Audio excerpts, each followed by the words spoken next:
gooftaa koo si faarsuu hin dadhabu. Abiraamiin dibdeetta naanis dibina kaasee bakkumaaf kitila narratti dhangalaasi.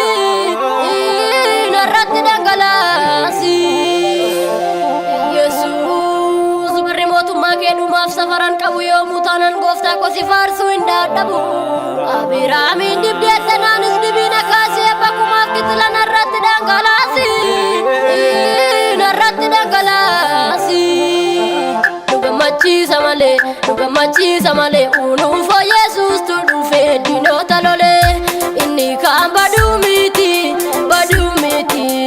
maaloo hin jabaanna mootummaa Waaqayyoo argachuufi dhiphaannee jiraanna lafarraatti isa caaluu arganna Waaqarraatti.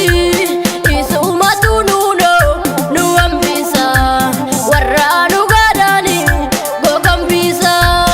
Isumatu nu hambisa warra nu gaadhaani gogombisa. Gurmuu seexanaa dhingda hidhaa walii hingna Yesuus tu diina lole isaan du'aa oolle.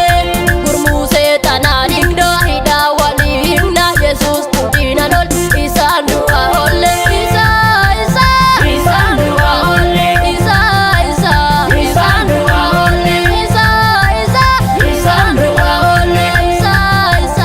Isaan du'aa oolle.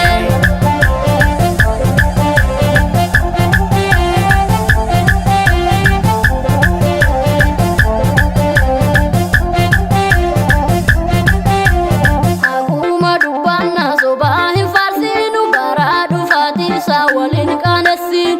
Yesuus faarsina unuuf jedheetu du'e awwaalicha keessa sadii bulee kaa'e. Baraatu gadda